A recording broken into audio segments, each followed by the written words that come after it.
हम डिस्कस कर रहे हैं वायरोलॉजी के बारे में। इस टॉपिक से रिलेटेड ये आज हमारा पार्ट सेकंड है। पार्ट वन में हमने क्या क्या कवर कर लिया, इंट्रोडक्शन देख लिया था, कैरेक्टरिस्टिक्स देख ली थी वायरस की, एंड क्लासिफिकेशन देख लिया था वायरस का। किसके बेसिस पे क्लासिफाई किया था वायरस को?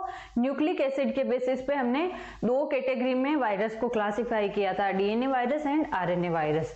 आज पार्ट सेकंड में हम कवर करने वाले हैं मॉर्फोलॉजी। सबसे पहले तो मॉर्फोलॉजी में हम साइज देखेंगे, स्ट्रक्चर देखेंगे, सिमेट्री देखेंगे एंड शेप देखेंगे वायरस की। तो सबसे पहले देखते हैं साइज वायरस की। The extra cellular infectious virus particle is termed as virion. कि अगर ये वायरस एक्स्ट्रा सेल्यूलर मतलब होस्ट के बाहर होगा, किसी भी लिविंग सेल्स के बाहर होगा तो उसे क्या बोलेंगे? वायरियन। उसके बाद ये नॉन लिविंग की तरह एक्ट करेगा तो उसे वायरियन बोलते हैं। नॉन लिविंग पार्टिकल को क्या बोलेंगे? Virion. Virus are much smaller than other organism. ये अदर ऑर्गेनिज्म की कंपेरेटिवली काफी छोटा होता है। जैसे और माइक्रो ऑर्गेनिज्म है बैक्टीरिया। बैक्टीरिया की साइज हमने देखी थी कि माइक्रोन में देखते हैं, लेकिन इसकी साइज, वायरस की साइज नैनोमीटर में होती है। ये काफी छोटा होता है सभी ऑर्गेनिज्म से। The size of virus range between 20 to 300 nanometer. तो इसकी साइज की रेंज कितनी है? 20 से लेकर 300 नैनोमीटर। ये आपको लर्न करना है। देखिए साइज में आपको ये 6 लर्न करने हैं। 6 में कि ओवरऑल सबसे स्मॉलेस्ट और लार्जेस्ट वायरस कौन सा है? ओवरऑल मतलब डीएनए वायरस और आरएनए वायरस दोनों को साथ में देखें तो सबसे स्मॉलेस्ट वायरस कौन सा है? पार्वो वायरस सबसे स्मॉलेस्ट वायरस है। और लार्जेस्ट वायरस कौन सा है? पॉक्स वायरस लार्जेस्ट वायरस है। अब हम स्मॉलेस्ट डीएनए वायरस कौन सा होगा? Parvo virus smallest DNA virus है। Largest DNA virus pox virus है। ये सेम स्मॉलेस्ट वाले ये डीएनए वाले हैं, वही ओवरऑल स्मॉलेस्ट एंड लार्जेस्ट है। फिर स्मॉलेस्ट आरएनए वायरस कौन सा है? पिकोरना वायरस स्मॉलेस्ट आरएनए वायरस है। Largest RNA virus paramyxo virus largest RNA virus है। Earlier, the size of virus particle was determined by passing them through a colloidal membrane filter of a gradient porosity. पहले क्या होता था कि इसके size को, virus की को कैसे मेजर किया जाता था? एक मेम्ब्रेन ली जाती थी, उसमें पोर्स प्रेजेंट होते थे। उन पोर्स के साइज के बेसिस पे वायरस के साइज का डिटर्मिनेशन किया जाता था। लेकिन मोस्ट कॉमन मेथड कौन सा है वायरस के साइज को डिटरमाइन करने का? The most common method of determining the virus size as well as shape is electron microscope. हम इलेक्ट्रॉन माइक्रोस्कोप की हेल्प से इसके वायरस के शेप एंड साइज दोनों को देख सकते हैं। मोस्ट कॉमन मेथड आएगा तो इलेक्ट्रॉन माइक्रोस्कोप। ये चीज आपको एक और चीज ध्यान रखनी है कि सभी वायरस को हम इलेक्ट्रॉन माइक्रोस्कोप से ही देख सकते हैं, लाइट माइक्रोस्कोप की हेल्प से नहीं देख सकते। एक्सेप्ट ये सबसे लार्जेस्ट जो वायरस है पॉक्स वायरस, इसको हम लाइट माइक्रोस्कोप की हेल्प से भी देख सकते हैं। पॉक्स वायरस को लाइट माइक्रोस्कोप की हेल्प से भी देख सकते हैं क्योंकि सबसे बड़ा है ये, तो लाइट माइक्रोस्कोप की हेल्प से देख सकते हैं। लेकिन और जितने भी है वायरस, उनको वो क्या होते हैं? काफी छोटे होते हैं, उनको हम ओनली फॉर इलेक्ट्रॉन माइक्रोस्कोप की हेल्प से ही देख सकते हैं। ये डीएनए वायरस और आरएनए वायरस की शेप एंड साइज, ये स्ट्रक्चर दिया गया है। देखिए ये पॉक्स वायरस है, सबसे लार्जेस्ट दिखाई दे रहा है। डीएनए वायरस की 6 फैमिलीज बताई थी, इसमें ये 5 शो की गई है, लेकिन 6 होती है फैमिलीज डीएनए वायरस की। तो ये सबसे बड़ा दिखाई दे रहा है। और इसके किस तरह का दिखाई दे रहा है? ये ब्रिक शेप का। इसकी शेप कैसे, पॉक्स वायरस की शेप कैसे दिखाई दे रही है? ब्रिक के, यानी ईंट के आकार का दिख रहा है। ये हर्पिस वायरस है, ये adeno virus, papova virus and parvo virus सबसे स्मॉलेस्ट है। हिपेडना नहीं दिया गया है, इसमें 5 ही दी गई है। ये कुछ आरएनए वायरस दिए गए हैं, ऑर्थोमिक्सो, पैरामिक्सो, बुनिया, पिकोरना वायरस, रियो वायरस, टोगा वायरस, रेब्डो। या रेब्डो में कौन से आते हैं? ये बुलेट शेप का दिखाई दे रहा है। शेप में आएंगे तब हम देखेंगे कि बुलेट शेप का दिखाई दे रहा है। बुलेट रेबीज वाले आते हैं इसमें। इसका फैमिली रेब्डो का कौन सा है family member? Rabies. Corona virus, retro virus यानी एचआईवी वाला। तो हमने साइज देख ली। वायरस के साइज में आपको मेनली 2 चीजें को ध्यान रखना है। एक तो रेंज कितनी है, 20 से लेकर 300 नैनोमीटर, और वो स्मॉलेस्ट और लार्जेस्ट वाले आपको लर्न कर लेने हैं। अब हम स्ट्रक्चर ऑफ वायरस देखते हैं। स्ट्रक्चर में क्या होता है? वायरस का स्ट्रक्चर कैसा होता है? वायरस में एक न्यूक्लिक एसिड होता है, न्यूक्लिक एसिड के रूप में या तो डीएनए होगा या आरएनए होगा, दोनों कभी एक साथ नहीं होंगे वायरस में, या डीएनए होगा या फिर आरएनए होगा। और एक न्यूक्लिक एसिड के ऊपर क्या प्रेजेंट होगा, एक प्रोटीन का कवर प्रेजेंट होगा जिसे क्या बोलते हैं, कैप्सिड बोलते हैं। ये क्या है, ये है न्यूक्लिक एसिड। न्यूक्लिक एसिड में कुछ भी हो सकता है, इसमें डीएनए हो सकता है या आरएनए। ये क्या है, कैप्सिड। कैप्सिड मतलब प्रोटीन का कवर है। ये प्रोटीन कवर भी पॉलीमर है, पॉलीमर मतलब बहुलक है। इसमें ये काफी सारी यूनिट मोनोमर से मिलकर बना होता है। इसकी मोनोमेरिक यूनिट क्या होती है कैप्सिड की, जैसे ये मोनोमेरिक यूनिट है। कैप्सिड की मोनोमर यूनिट को क्या बोलते हैं, कैप्सोमियर। क्या बोलेंगे, कैप्सोमियर। और ये कैप्सिड क्या है, पॉलीमर है।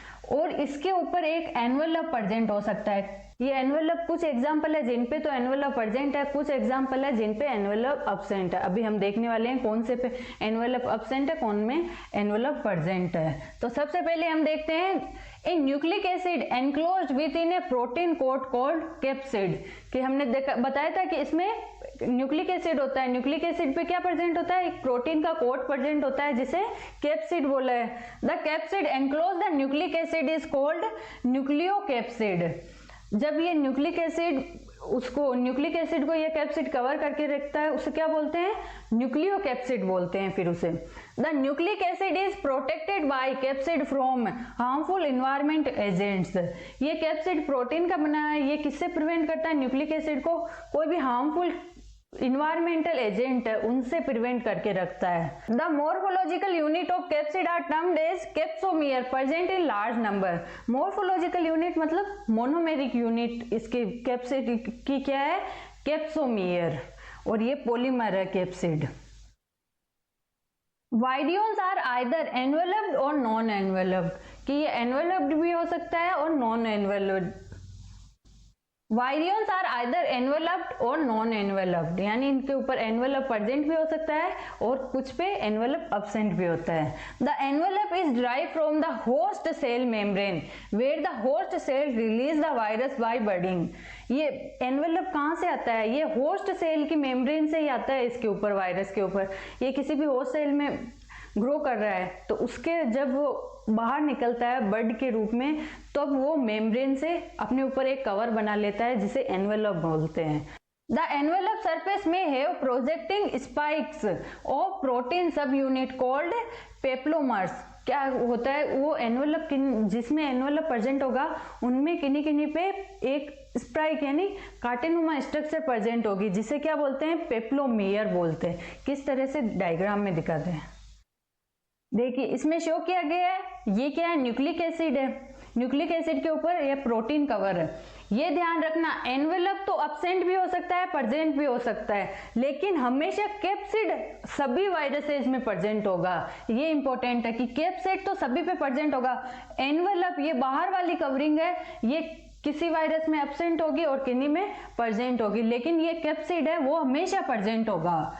ये न्यूक्लिक एसिड, ये कैप्सिड की मोनोमेरिक यूनिट कैप्सोमियर, ये एनवेलप है और एनवेलप पे ये क्या है, पेप्लोमियर।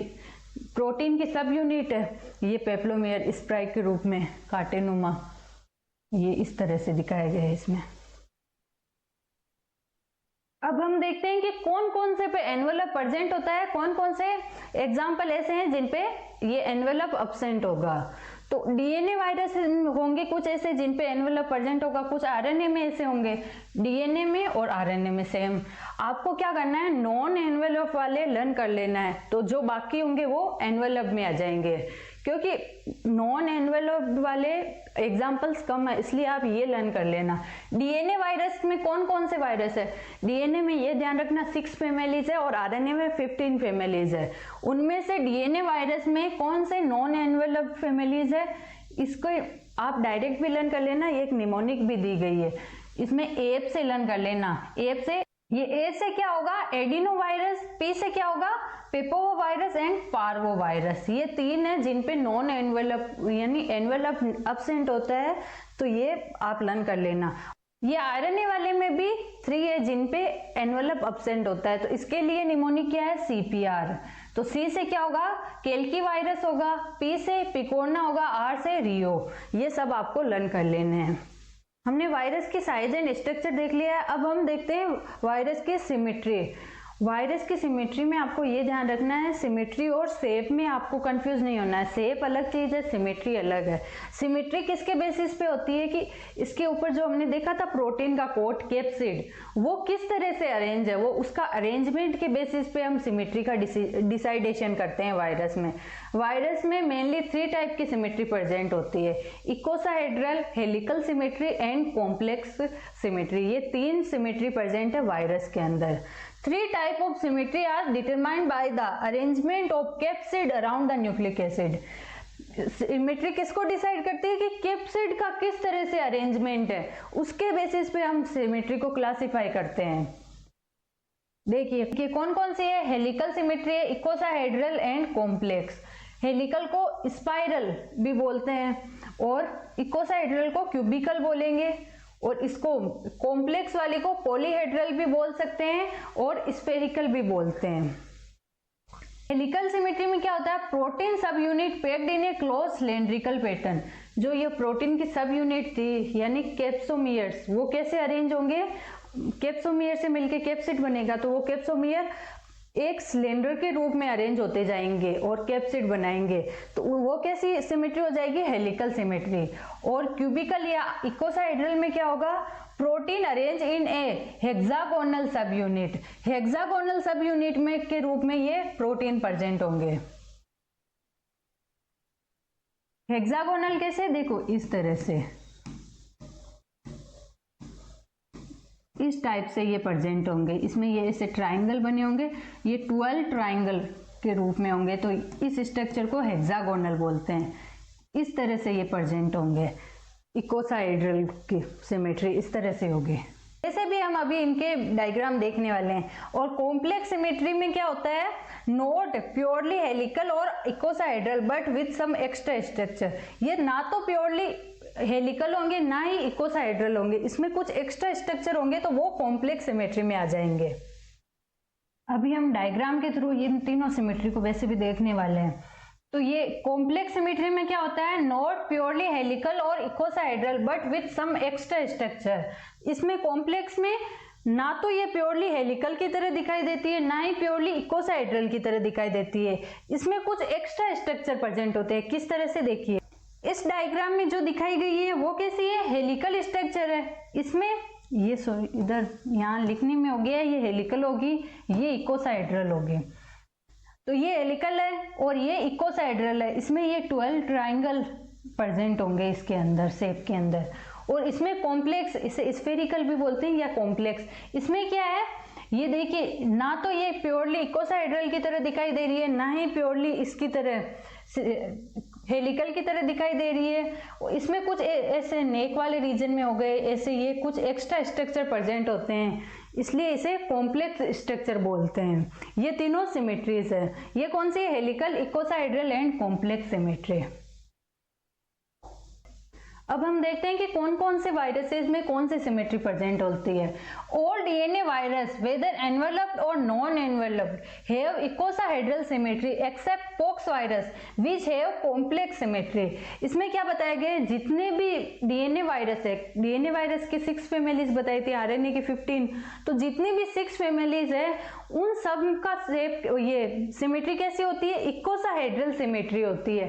एक्सेप्ट किसके अलावा, पॉक्स वायरस। पॉक्स वायरस की सिमेट्री कैसी है, कॉम्प्लेक्स सिमेट्री है। ये इंपॉर्टेंट इसमें ध्यान रखना। और डीएनए वायरस में हेलिकल सिमेट्री अब्सेंट होती है। डीएनए वायरस में 2 ही तरह की सिमेट्री प्रेजेंट है, एक तो इकोसाहेड्रल, ज्यादातर में इकोसाहेड्रल है, एक है एक्सेप्शन पॉक्स वायरस, उसमें कॉम्प्लेक्स सिमेट्री प्रेजेंट है। और हेलिकल डीएनए वायरस में अब्सेंट होती है सिमेट्री। पॉक्स वायरस है वो कॉम्प्लेक्स सिमेट्री। अब हम देखते हैं आरएनए वायरस से उनकी सिमेट्री कैसी है। All non enveloped RNA virus have icosahedral symmetry. Non enveloped RNA virus बताए थे, इनके लिए ट्रिक बताई थी, सीपीआर।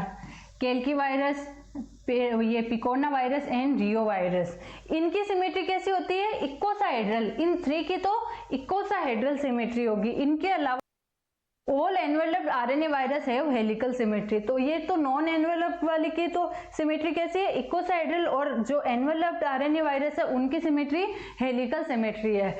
आरएनए वाले वायरस है, इनकी सिमेट्री में कौन सी सिमेट्री एब्सेंट है? कॉम्प्लेक्स सिमेट्री एब्सेंट है। डीएनए में हेलिकल सिमेट्री एब्सेंट थी और आरएनए में कॉम्प्लेक्स सिमेट्री एब्सेंट है। 2 तरह की उसमें सिमेट्री है और 2 तरह की आरएनए में सिमेट्री है।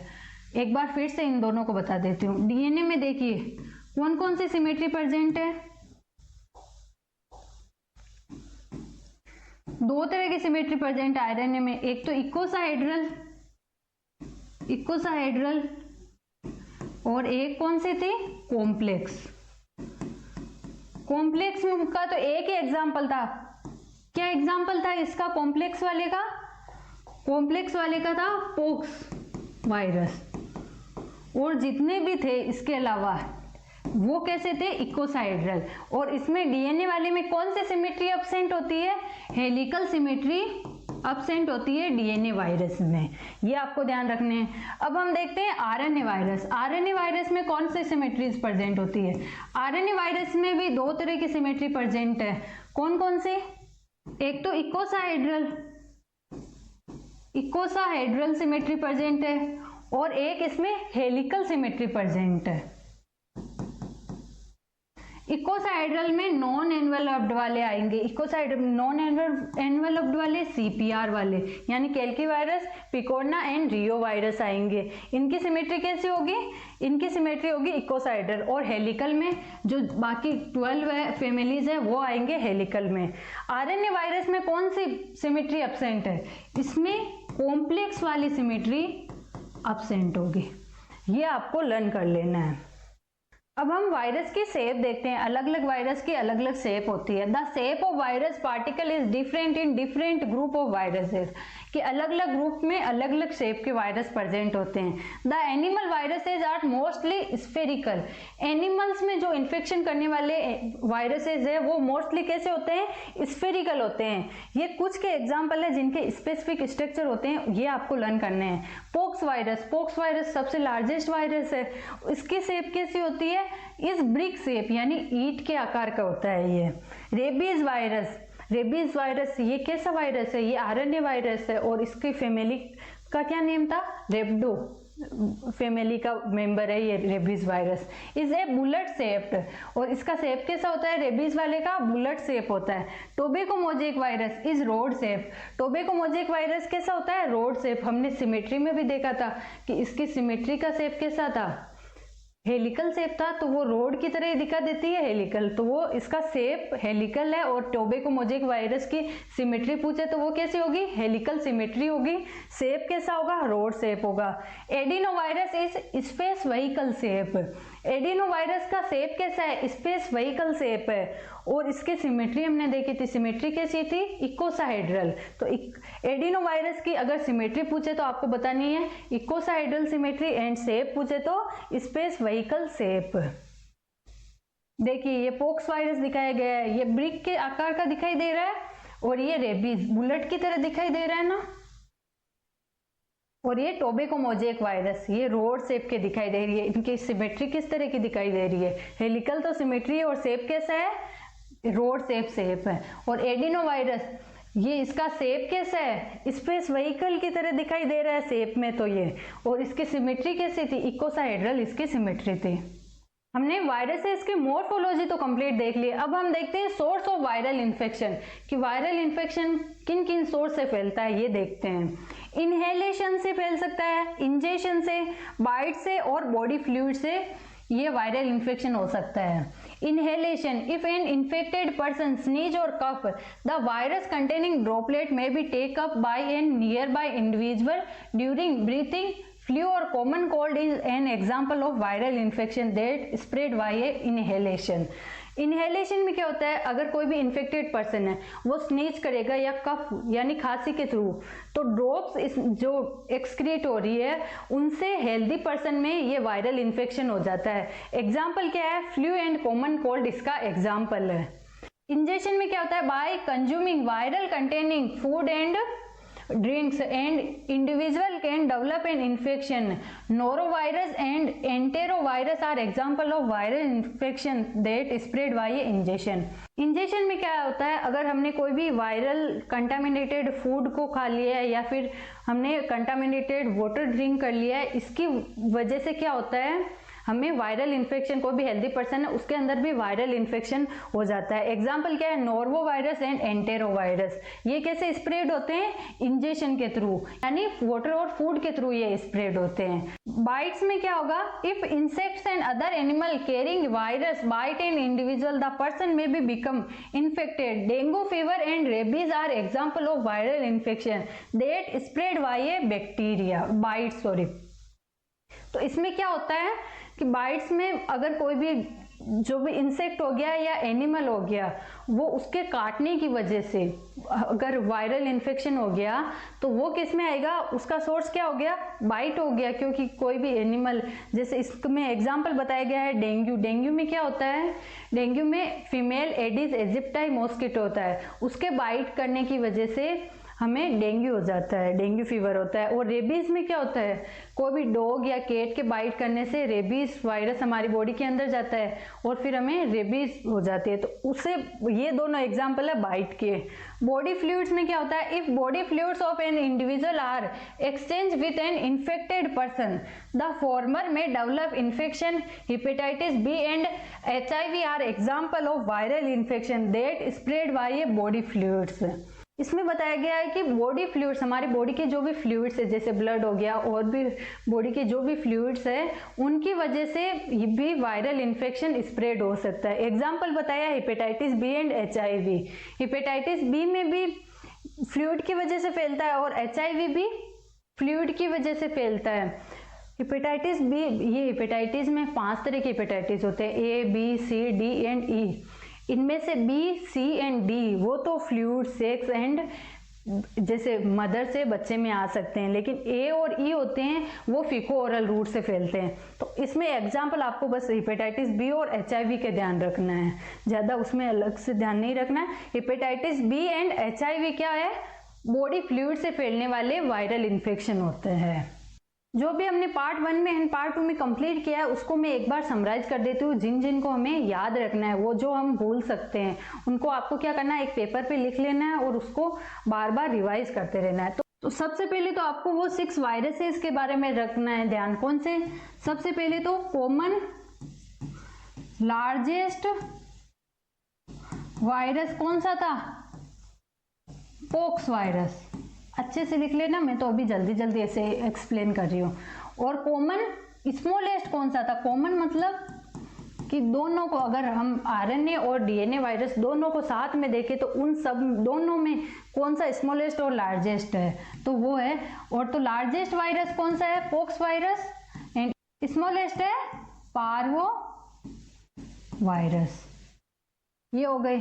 अब DNA वायरस है, DNA वायरस में लार्जेस्ट, DNA वायरस में स्मॉलेस्ट कौन से हैं, ये सेम होंगे, पॉक्स होंगे, पॉक्स वायरस है वही लार्जेस्ट DNA वायरस है और स्मॉलेस्ट भी ये पार्वो वायरस है. और RNA में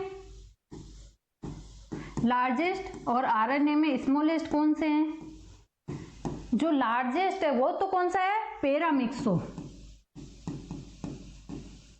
पैरामिक्सो वायरस है जो वो RNA का लार्जेस्ट वायरस है और RNA का स्मॉलेस्ट वायरस पिकोरना वायरस. ये चीजें आपको एक पॉइंट तो ये आपको लर्न रखना है. दूसरा पॉइंट आपको कौन सा लर्न रखना है कि DNA वायरस और RNA वायरस के फैमिलीज के नेम आपको याद रखने हैं. DNA वायरस में कितनी फैमिलीज बताई थी, 6 फैमिलीज बताई थी और RNA में 15 फैमिलीज बताई थी. तो DNA में 6 फैमिलीज थी और इसमें 15 थी. DNA की फैमिलीज को लर्न करने के लिए ट्रिक ये बताई थी, HH, A, PP, ये ट्रिक थी इसमें.